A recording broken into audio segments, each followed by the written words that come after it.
Hey guys, welcome back to another video, and in today's video we're doing the Shrine of Secrets review for the 2nd of June 2021. This is the series where we go over the Shrine of Secrets in Dead by Daylight.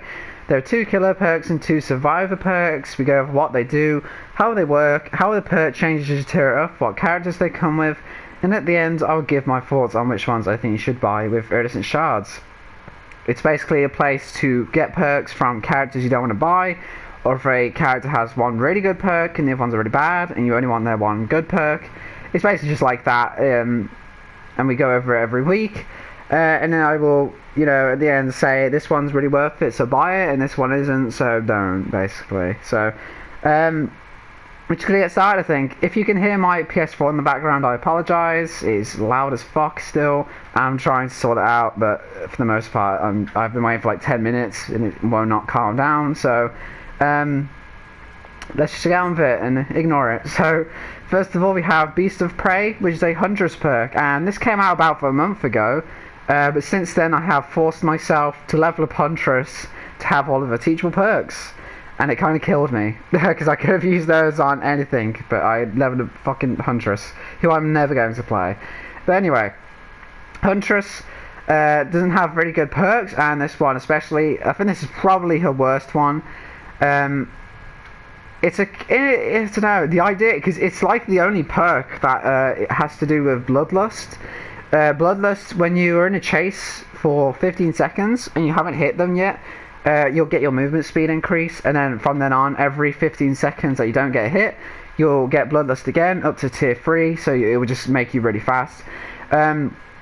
Basically, you will get the undetectable status effect after gaining Bloodlust tier 1. The status effect is removed once you lose Bloodlust, and you gain 30% more blood points for actions in the Hunter category, which is 40% at tier 2 and 50% at tier 3. I nearly messed up my words then.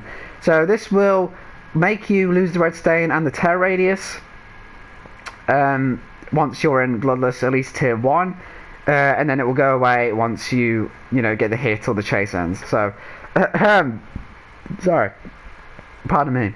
So this one is weird because I think we had 30 chase last week. I think it was last week.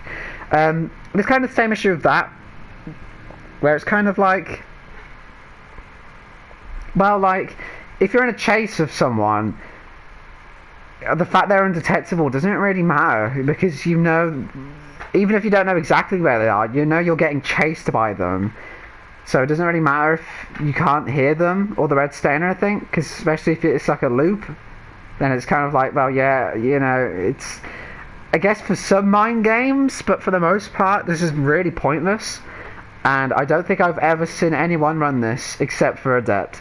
So that says a lot.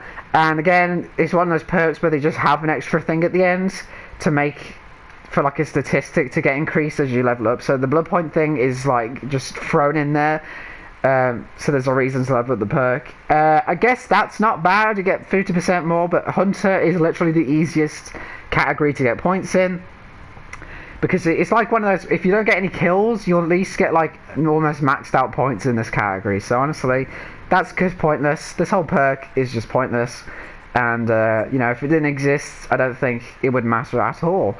On the other end, though, we have Corrupt Intervention, which is a plague perk, and this is on the end of the stick, I guess. This is the complete opposite. This is literally one of the best killer perks in the game. I said this last time as well, I think, or I've said it before.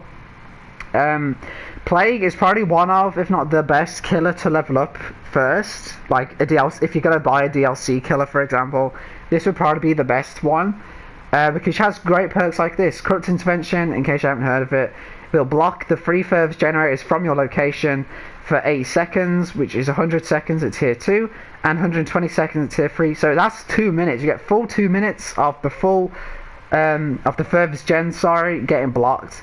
Survivors cannot repair these generators for the duration, and you'll see the affected generators by a white aura, in a white aura, sorry. So this is great. This is good on basically any killer, especially setup killers like Trapper, Hag. I guess Oni is technically a setup killer.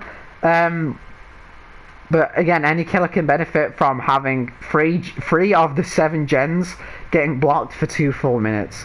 Also, because they're the furthest away gens,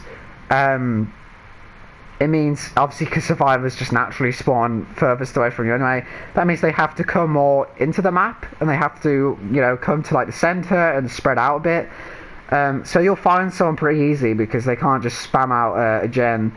They can't have, like, a 4-person gen go off in, like, 30 seconds at the start of the match, because, they get blocked. Pardon me. Especially on indoor maps, this is really good, like Larry's or Midwich, because it's just confusing and hard to find gens as it is. Sometimes you'll loop in on yourself, and you'll just come back to a gen that's blocked, and it's like, great. Some people wait for the 2 minutes, which I wouldn't really recommend, because that's just wasting time, and you could be doing other things, but this is a fantastic perk, and I'm going to just say it now, if you don't already have this, please get it right now. Next we have For the People, which is My Girl's Arenas perk, and this is an obsession perk. You press the active ability button while healing another survivor without a medkit to instantly heal them from dying to injured or from injured to healthy. You become injured and receive the broken status effect for 110 seconds, which is 100 seconds at tier 2 and 90 seconds at tier 3. You become the obsession, and equipping this perk decreases your chances to be the killer's obsession at the start of the trial. Because I know Decisive increases your chances of being the obsession at the start, but this one decreases, so that's interesting. I think Blood Pact does that as well. This is a good perk. I think this is a really good Survivor Friends perk. If you have one person in your team using this, that's pretty good. Because, like I said, this will instantly heal a health state. If they're dying and they haven't recovered, or you haven't got time to recover them, you can just do this and they're instantly injured. Or if they're injured, and again, you're just trying to, like, get them healed and move on, you can get them to healthy straight away. This will, if you're healthy, this will make you injured and broken. If you're injured, then this will just make you broken. So it's pretty interesting. If it's like, even if you are healthy, it will just naturally just decrease you to injured. You'll have broken for a bit, which again, 90 seconds is quite a while, because Deliverance has broken for 60 seconds. I think Second Wind has broken for like 30 seconds, so 90 seconds where you can't heal is pretty crazy, so be prepared to hide or be good in chase, or, just be patient, sit on a gen. But this is a pretty good perk. I think the only downfall of this is it's a bit situational, and it's hard to use. You have to know when to use it properly. You can't just spam it out the first time you see someone injured or dying. It has to be in a situation where preferably you don't have time to be healing people. If they're sloppy and you're healing someone and the other 2 people are downed or hooked, that's a good time to use it.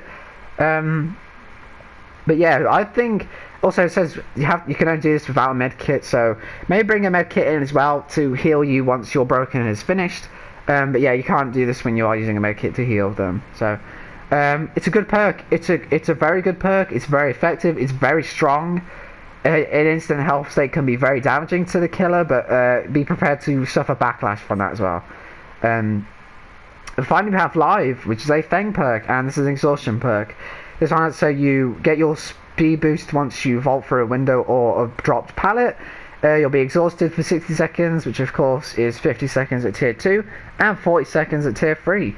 I think this one is decent. I would say it's a 5 out of 10. I would say get this or use this if you don't have any other exhaustion perks. I'm using this currently because I haven't got Dead Hard on my Yui yet, so I'm just using this. Honestly, it's still not bad. I think a lot of people forget the dropped pallet thing as well. This does count for if you fast vault a dropped pallet, but the window will probably be the main one you use. But yeah, I think if you don't have any better ones, use this. But I don't know. Right, we're at the end anyway, so let's go with what I think you should get. Killer, I think well, I don't even think this. I know that Corrupt Intervention, if you don't have it already, is an absolute must. You need this. Even if you already have Plague as a character, screw it. Just get this. Get this. This is so worth it. It's absolutely amazing. This is fantastic. It's consistent. And it's good map pressure, if again, like Trapper or Hag especially, because you have to take time to get your power ready and everything. This is good to not let like 2 or 3 gens get instantly smashed out. It will force them to come to you, and again, especially if you are trap or hag, that means they come to you where you've got your traps set, so you know you can start getting pressure and downs and stuff. So corrupt is absolutely amazing. Beast of Prey is absolutely disgusting and it's trash. Please do not ever use this. Again, I had to force myself to level up Huntress for her shite perks. I would say get this if you're interested, maybe. I don't think this... I would say, okay, don't buy this. I would say, like, generally, if I had to just say yes or no, I would say no. But I don't think it's complete garbage. I would say this is Zarina's best perk. Zarina also has Off the Record and Red Herring, which aren't amazing. So I would say it's her best perk. So maybe get this, you know, if you don't want to level up Zarina or buy Zarina or anything. Again, if you have Survivor friends, this is really good. As long as one of you is using this, you know, it's a fantastic perk and you probably won't regret it. Again, just be prepared to, you know, this will make you from healthy to injured and then broken. So be prepared to hide or just sit on the gen for a while or just be really good at looping. This is really good. This is a great perk. Live is okay. But I would again just say I would just level up Meg for Sprint Burst. If you do not have that or Dead Hard or anything, then yeah, get this. But don't make it a priority. Even if you have only Sprint Burst or only Dead Hard, this probably isn't worth it. You know, it's decent. Pardon me. It's decent. It's like a 5 out of 10, I would say. There are better ones out there, and there are just better characters to level up as well. I would just level up Meg in general, to be honest, rather than get this for 2,000 shards. So Corrupt Intervention is the absolute must. If you had to get one thing from the shrine, it would be Corrupt Intervention. Or if you're like me, just get everything again for extra rule points, which is what I'm going to do later. So guys, thanks for watching. I hope you enjoyed, hope you found this useful, and I will see you in the next one.